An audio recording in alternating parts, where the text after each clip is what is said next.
apa kabar Anda semua? Mudah-mudahan Anda sehat ya, karena situasinya saat ini meskipun dikabarkan bahwa tidak ada klaim kematian di berbagai daerah berkaitan dengan COVID-19 ini, angkanya sangat menurun, tapi kita diwanti-wanti untuk tetap waspada, apalagi kalau kemudian menjelang liburan akhir tahun, ada kemungkinan serangan gelombang, saya nggak tahu, gelombang ketiga mungkin COVID bisa terjadi. Karena di Cina kemarin itu juga di Beijing itu kedapatan ada 4 orang lagi yang kena COVID, dan ini menimbulkan kekhawatiran adanya gelombang baru di Cina. Jadi tetap hati-hati ya, Bung Rocky ya. Betul, karena ilmu pengetahuan belum sepenuhnya mengerti perangai dari COVID-19 ini. Ya. Ini riset masih dilakukan dan orang menganggap bahwa sebelum pengetahuan menjadi lengkap, jangan ambil kesimpulan yang gegabah. Ya. Itu intinya. Sama juga dengan soal investasi kereta cepat, sebelum pengetahuan cukup, jangan ambil kesimpulan yang gegabah. Bisa berantakan. Ya. Nah, COVID jadi cukup. Iya, iya. Kalau dalam kasus kereta api cepat Cina ini justru perangai dari pemerintahan kita yang kita nggak bisa pahami itu ya. Kalau tadi kan perangai COVID, yang ini perangai pemerintah yang kita susah mengalarnya. Ya perangai yang apa istilah itu, amburadul atau ada istilah apa tuh, sekedar mondar-mandir di atas kertas, lalu menganggap bahwa ini bisa menghasilkan keuntungan ekonomi. Padahal seluruh proyek kereta cepat itu tidak sama sekali memperhatikan supply demand, hal yang paling standar. Jadi seolah-olah nanti akan dilakukan semacam promosi. Dalam ilmu ekonomi disebut supply creates its own demand. Jadi dipromosikan bahwa nanti stasiun-stasiun kereta akan dibikin penuh dengan pencahayaan, lalu ada sodetan pergi ke mall di sepanjang jalur itu. Ya, ya. Mungkin ada 5 perumahan gede lagi di setiap stasiun. Jadi orang tidak bertujuan dari Jakarta ke Bandung, tapi hanya untuk melihat proyek-proyek investasi yang ya sampingan sebetulnya, tapi kemudian jadi penting tuh. Nah ya, itu sebetulnya inti dari kekacauan kebijakan adalah tidak melakukan kalkulasi ekonomis. Ya. Sebelum detail kita ngomongin soal kereta api cepat Cina ini, hal-hal yang berbau Cina ini memang membuat kita geleng-geleng kepala ya di dalam negeri ini. Karena ternyata kemarin kita membacakan ada kasus seorang ibu rumah tangga sampai bunuh diri karena diteror oleh debt collector dari pinjaman online. Dan begitu dilacak oleh polisi, ternyata pemilik pinjaman online itu, pemodalnya itu adalah warga negara Cina. Oke, jadi urusan soal pinjol-pinjol ini memang luar biasa Cina ini, dan dampaknya saya kira kalau pemerintah nggak perlu sampai bunuh diri itu, tapi di Gunung Kidul itu ada seorang ibu rumah tangga sampai bunuh diri karena diteror oleh debt collector. Itu ada satu hal yang memang unik dalam soal pinjol ini. Moral hazard justru dibangkitkan oleh semacam sugesti bahwa ini pemerintah akan backup. Kan ini ide dari awal, idenya Pak Jokowi itu, tenang nanti ada pinjol segala macam. Maka rakyat bergerombol di sekitar rentenir-rentenir ini dengan asumsi bahwa ekonomi akan cepat pulih, maka utang-utang bisa dilunasi, bersiap-siap untuk minta kredit karena pemerintah menjamin, ya hal semacam itu sebetulnya yang memang secara ekonomis nggak pernah dihitung. Tapi bagi rakyat kecil di bawah, tuntutan hidup itu real, konkret. Apa aja dia lakukan tuh. Beberapa berita hari ini tuh ada pengusaha yang bangkrut, tiba-tiba merampok money changer karena nggak bisa lagi bayar utang, main pinjol juga ditekan segala macam. Ini satu paket keresahan sosial, bukan sekedar menganggap ya siapa suruh minjam pinjol. Loh, ini situasi sosial yang mestinya dibaca sebagai problem yang dihasilkan justru oleh pemerintah yang kacau kan. Ini intinya tuh. Kalau ekonominya baik-baik aja ya nggak ada soal, mau pinjol kayak mau judi kayak itu rugi-rugi sendiri. Tapi ini semacam ada state sponsor pinjol ini nih. Pemerintah memberi kesan nggak mampu lagi pemerintah ciptakan lapangan kerja, maka silahkan main pinjol. Kan begitu persepsi masih di masyarakat. Kalau ada lapangan kerja yang disebut 10 juta oleh Jokowi, nggak ada orang yang main pinjol. Karena orang akan bekerja supaya dapat uang. Ini dia kerjaan, dia main spekulasi di pinjol, itu intinya tuh. Maka frustrasi rakyat itu dimanfaatkan oleh pemodal-pemodal ilegal, termasuk yang dari asing itu, dari Cina itu, kan ini intinya. Nah, ini juga menimbulkan tambahan pada ketegangan sosial, pada isu rasialis, bahwa ternyata ada rentenir yang warga negara asing yang dibiarkan beredar, sementara rakyat di bawah itu buat dapat sembako aja dicolong juga oleh PDIP. Kan begitu pikirannya kan. Ya PDIP yang nyolong karena waktu itu menterinya dan belum diputusin juga. Nah, saya kira pas tadi Anda menyebutnya sebagai rentenir, karena sebenarnya prakteknya mereka praktek rentenir, cuman sekarang melakukannya melalui online, makanya disebut pinjaman online gitu ya. Dan kalau berkaitan dengan Cina ini, praktek Cina nih, Cina bukan warga negara Cinanya ya, Cina sebagai negara itu juga dikenal sebagai rentenir global juga. Karena kan mereka dengan debt trap atau jebakan utang tadi, mereka ketika kita negara-negara yang meminjam utangnya pada Cina dan tidak bisa membayar, kemudian juga diambil aset-asetnya kan. Jadi sebenarnya juga praktek rentenir tapi skalanya global kan. Ya itu yang disebut jalan sutra pinjol. Sebetulnya yang dimaksud tuh itu tuh. Tapi ini cebong-cebong nggak pernah paham, dianggap ini adalah bisnis biasa gitu. Dia nggak ngerti bahwa di dalam bisnis pun ada aturan etiknya tuh. Kan orang harus datang dengan niat baik sebagai kreditur, baik sebagai debitur. Apa namanya, act of goodwill itu mesti ada. Kalau dari awal pemerintah nggak paham itu artinya pemerintah melegalisir sebetulnya rentenir ini. Jadi maksudnya begitu tuh. Jangan dianggap bahwa ya itu supply di mana aja. Iya. Tetapi selalu ada yang disebut tindakan dengan maksud baik. Berbisnis itu kan mesti ada goodwill. Memang kemudian pemerintah sadari itu, baru kelabakan. Pak Mahfud bilang, aja nggak usah dibayar. Iya, tapi kerusakan udah terjadi. Orang udah frustrasi tuh. Nanti kalau ditutup lagi pinjol ini, orang bingung lagi pinjam kemana tuh. Pemerintah juga bilang, kita juga nggak tahu. Kita juga lagi minjem ke Cina kok. Jadi itu yang terjadi ya sebetulnya. Iya. Dan apalagi Pak Jokowi juga tahun lalu itu kan membanggakan gitu ya, betapa jumlah pinjol itu sangat besar dan dia pikir bisa menggerakkan ekonomi rakyat, ternyata malah sebaliknya, malah menghancurkan ekonomi rakyat. Ya ini yang disebut kejeniusan dari seorang dungu kan, yang menganggap bahwa apa yang ada di mata itu seolah-olah yang membenarkan seluruh kebijakannya. Saya selalu mau menyebut itu. Karena Pak Jokowi kan dikelilingi oleh ekonom-ekonom keren. Kan mestinya setiap kali Pak Jokowi keluarin statement, mestinya ekonom kasih warning. Pak, itu salah tuh. Itu euforia di dalam pasar itu buruk tuh.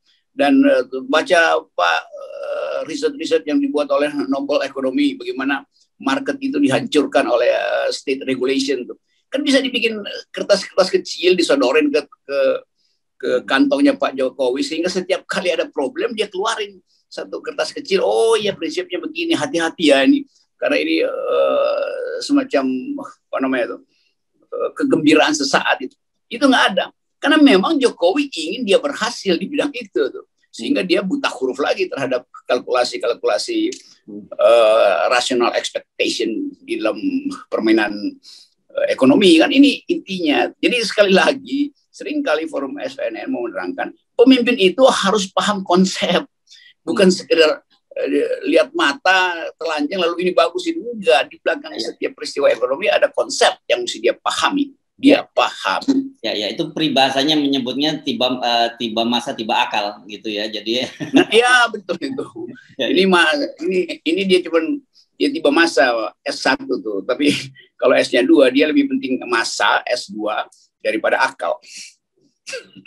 Oke. Nah sekarang tadi karena Anda menyinggung soal kereta api cepat Cina Bandung, ini perkembangan yang terbaru ini menarik nih, saya baca beritanya saja ya Bung Rocky, bahwa di sini sekarang mereka ini ternyata membuat stasiun baru di Padalarang. Wah, ini bahasa jualannya yang tadi Anda sebutkan. Sebelumnya ke Bandung itu di Tegaluar. Ya, Tegaluar itu dekat dekat tol Cileunyi. Jadi kira-kira ke kota Bandung masih 22 km dan itu nggak ada jalur kereta, itu macet banget. Jadi artinya mungkin bisa 1 jam baru bisa masuk kota Bandung kalau lewat Tegaluar. Nah ini sekarang dibangun lagi di Padalarang.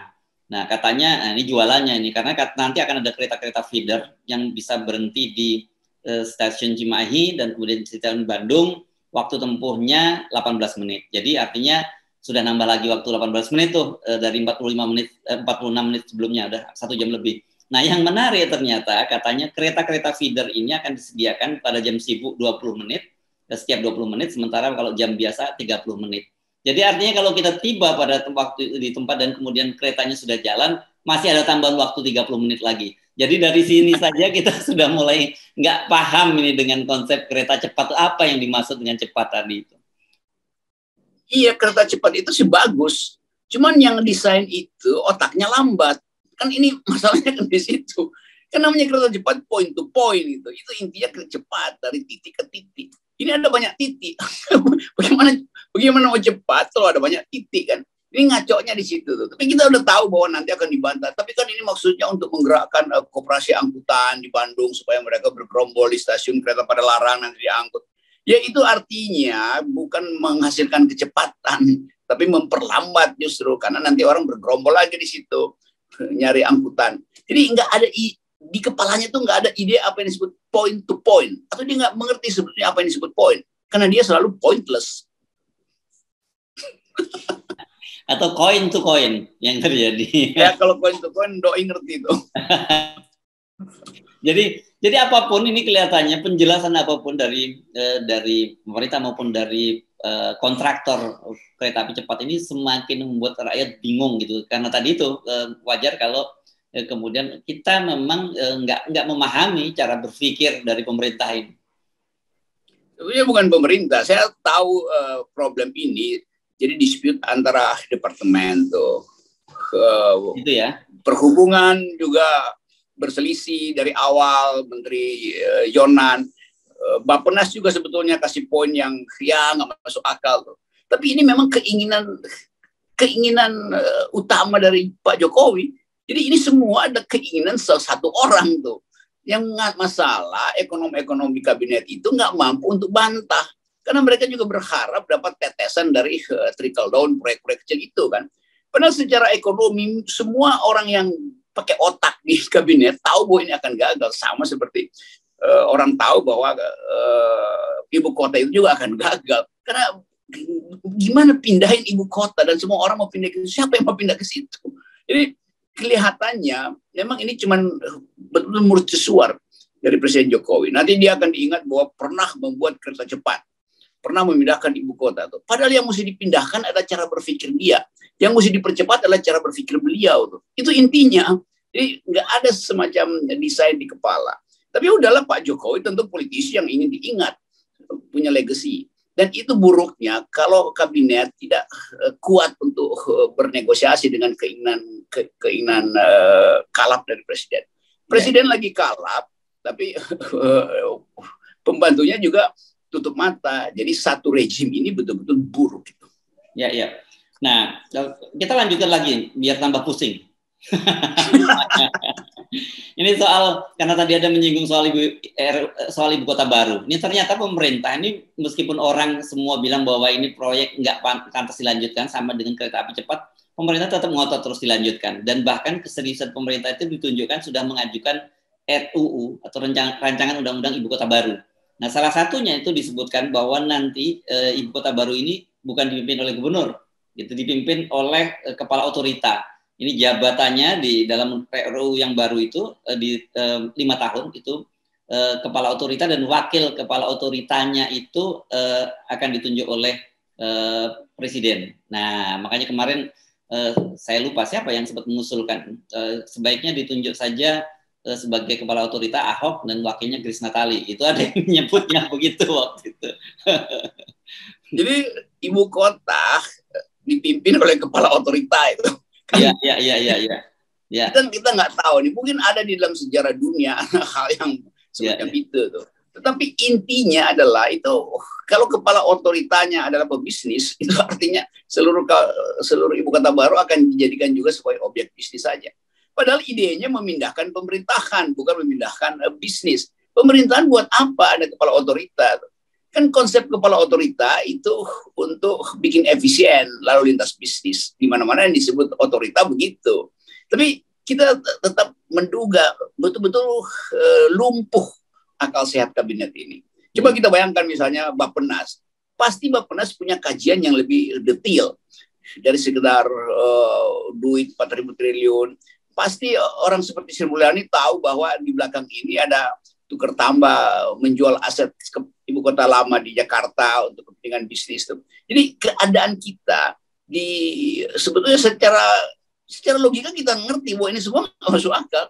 Tapi yang lebih nggak masuk akal, orang-orang yang punya akal di kabinet juga ikut pada seseorang yang tidak masuk akal. Itu gilanya tuh. Jadi kegilaan yang betul-betul struktural. Ya.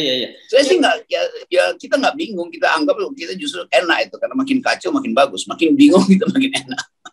Ya, dengan menyebutnya sebagai otorita ini memang betul seperti Anda katakan tadi, ini memang proyek bisnis gitu ya. Saya ingat tuh otorita itu pernah terjadi dulu, otorita Batam ya, pada zaman Pak Habibie. Ya, otorita Batam. Ya. Dan Batam itu memang di targetnya dikembangkan untuk menjadi kawasan bisnis ya, bukan ibu kota baru seperti di Kalimantan Timur saat ini. Betul, kan konsepnya adalah supaya efisien, maka jadikan Jakarta sebagai kota bisnis, jadikan ibu kota baru sebagai kota pemerintahan yang ngikut cara Australia memisahkan Sydney dengan Canberra, Washington dengan New York segala macam itu, Malaysia. Tapi ide di belakang kita itu kayaknya nggak ada ide dari awal, sehingga tiba-tiba jadi otorita aja tuh. Loh, otorita itu bertentangan dengan konsep pemisahan bisnis dan politik. Jadi bagian-bagian kembali lagi pemerintah atau presiden yang tidak bisa berpikir konseptual itu akan menghasilkan konsensus-konsensus semua tuh. Nanti dipimpin oleh otorita, nggak ngerti siapa yang bisikin tuh. Atau dari awal memang dia dijebak doang gitu, Bon. Sebetulnya itu akan jadi hub dari lalu lintas perdagangan baru dengan macam-macam Cina segala macam, Singapura segala macam. Tapi nggak ada poin di situ. Yang terjadi adalah kita bisa paham dari awal bahwa itu cuma demi spekulasi harga tanah naik, spekulasi transportasi baru bisa dibuka di situ. Jadi semua spekulasi itu nggak ada di kepala presiden. Presiden justru di Nina bobokkan dengan anggapan atau dengan bujukan Pak Presiden akan diingat sebagai orang yang memindahkan ibu kota. Ya, kita perlu ingat itu sebagai kegagalan justru kan. Jadi semuanya ini menara Babel yang dirancang tanpa konsep lalu berantak. Ya. Tapi bagaimana nggak tergiur, Bung Rocky, kalau kita ingat apa yang disampaikan oleh Gubernur Kalimantan Timur yang menyatakan bahwa tanpa ibadah lagi Pak Jokowi itu dijamin masuk surga karena berhasil memindahkan ibu kota ke Pasir Penajam di Kalimantan Timur. Iya, kalau masuk surga, kalau masuk penjara. Iya bisa. Karena selalu ada kemungkinan ada fraud di situ. Lalu ada rezim baru menganggap bahwa ini sebetulnya adalah pemborosan uang negara dan artinya ada penyalahgunaan di dalam aturan belanja negara tuh. Bisa aja pemerintahan yang akan datang karena dendam, karena ingin bikin kontras, lalu mempersoalkan pemerintahan yang sekarang kan. Dan banyak betul kasus pada Pak Jokowi yang bisa menimbulkan kecemasan bahwa Pak Jokowi sebetulnya nggak akan selamat nanti setelah dia lengser. Karena banyak orang yang disakiti, banyak orang yang dibohongi itu. Kita mau lihat politik dalam versi yang lain tuh, yaitu persahabatan. Tapi Pak Jokowi nggak berhasil menghasilkan persahabatan. Bahkan dengan mahasiswa Pak Jokowi nggak bersahabat. Dia lebih bersahabat dengan ATM yang ada di Banjarmasin kemarin. Nah, saya mau terangkan ini karena kemampuan kita untuk membaca masa depan yang pendek aja tuh, 2 tahun ke depan itu nggak ada lagi karena disibukkan dengan fasilitas memamerkan sukses tuh.